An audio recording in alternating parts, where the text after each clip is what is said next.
आप सब लोगों को मेरा नमस्कार। अब पिछले कुछ दिनों का घटनाक्रम ये दिखाता है कि मोदी सरकार ऊपर से नीचे तक पूरी तरह से श्री रामचंद्र जी के घर में जिन्होंने चोरी करने की, डकैती करने का महापाप किया, उन्हें पूरी तरह से बचाने की कोशिश कर रही है।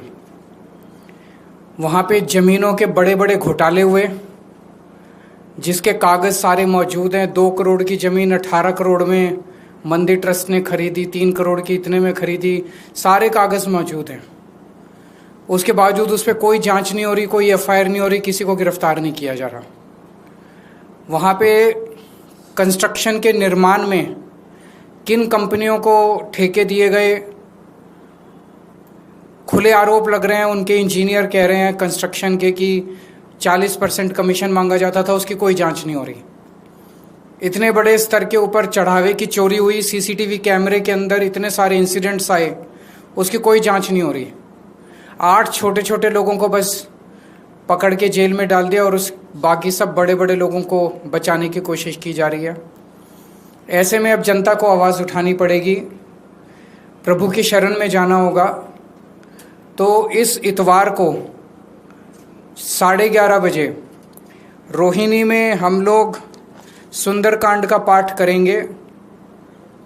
मेरा सभी श्रद्धालुओं से, राम भक्तों से निवेदन है कि सब लोग ज़्यादा से ज़्यादा संख्या में पहुँचें वहाँ पे।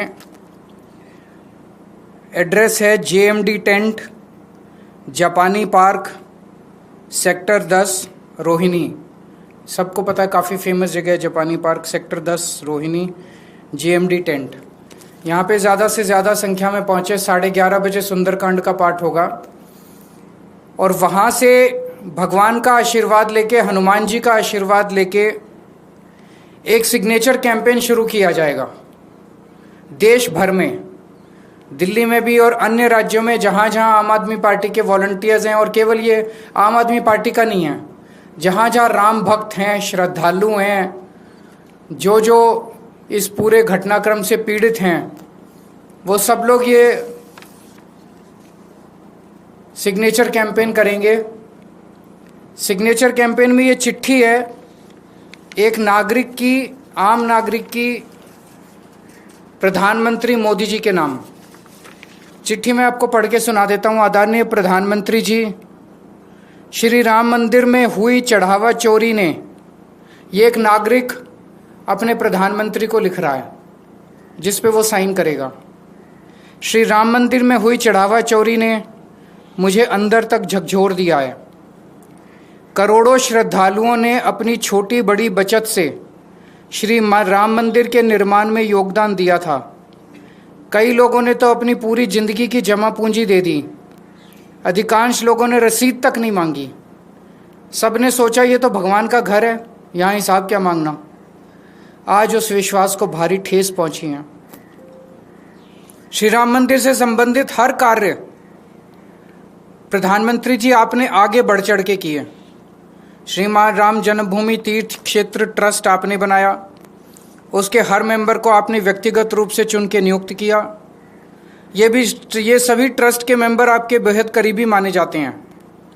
अब जब इतने बड़े स्तर पर बेईमानी हुई तो आपकी चुप्पी से मैं आहत हूँ। 2021 के पहले से ही ट्रस्ट में जमीनों के घोटाले, निर्माण कार्यों में 40% तक की कमीशनखोरी और अब इतने बड़े पैमाने पर चढ़ावा चोरी, ये सभी खबरें पिछले कई वर्षों से लगातार प्रमुखता से मीडिया में आ रही हैं। मुझे लगता रहा कि यह सब मोदी जी के संज्ञान में तो होगा ही और मोदी जी किसी भी दोषी को नहीं छोड़ेंगे, लेकिन पिछले कुछ दिनों के घटनाक्रम ने मेरे विश्वास को धक्का पहुंचाया। ऐसा लग रहा है कि भगवान के दोषियों को सज़ा दिलवाने की बजाय बचाने की कोशिश की जा रही है। ऐसा लगता है कि SIT और FIR मात्र लोगों की आंखों में धूल झोंकने और मामले को दफा करने की कोशिशें हैं। 8 छोटे छोटे कर्मचारियों को पकड़ा गया है और बड़े लोगों को बचाने की कोशिश की जा रही है। प्रधानमंत्री जी, ऐसा प्लीज़ मत कीजिए। भगवान राम के मंदिर से चोरी करने वाले दोषियों को सरेआम फांसी दी जानी चाहिए। उन्हें बचाना महापाप है। मैं आपको ये पत्र बहुत उम्मीद से लिख रहा हूँ। ये लेटर साइन किए जाएंगे, घर घर भी जाएंगे और हर जगह बहुत सारे, जैसे दिल्ली में हजारों की संख्या में हनुमान चालीसा के पाठ जगह जगह रखे जाएंगे, जिसमें हनुमान चालीसा पढ़ेंगे लोग, हनुमान जी की और रामचंद्र जी की आरती गाएंगे, और उसके बाद सब लोग बड़ी श्रद्धा से इस लेटर के ऊपर साइन करेंगे। ये सब लेटर लिख के उसके बाद प्रधानमंत्री जी को भेजे जाएंगे। हमें पूरी उम्मीद है जब भगवान का आशीर्वाद लेके, भगवान की शरण में जाके सब लोग ये काम करेंगे तो ज़रूर चंदा चोरी करने वाले और रामचंद्र जी के घर में डकैती डालने वालों को सज़ा मिलेगी। मैं समझता हूँ हर सनातनी का ये फ़र्ज़ है, ये धर्म है, श्री रामचंद्र जी के यहाँ डकैती करने वाले, महापाप करने वालों को सज़ा दिलवाने के लिए पूरी कोशिश करें। जो लोग भी इस कार्य को करेंगे उनको और उनके परिवार का महाकल्याण होगा। अगर आपका कोई प्रश्न है तो आप बता सकते हैं। सर, इसके अलावा आप एथेनॉल का सवाल उठाते रहे। पहली बार गडकरी ने माना हाई माइलेज का फर्क पड़ता है। E25 को लाने वाले थे, अभी पूरी ने बताया कि वो सिर्फ पहले SFC को फिर लाया जाएगा। तो अगर फ़र्क पड़ता है तो बंद क्यों नहीं कर देते? बंद करते हैं। अगर मान ही लिया उन्होंने तो।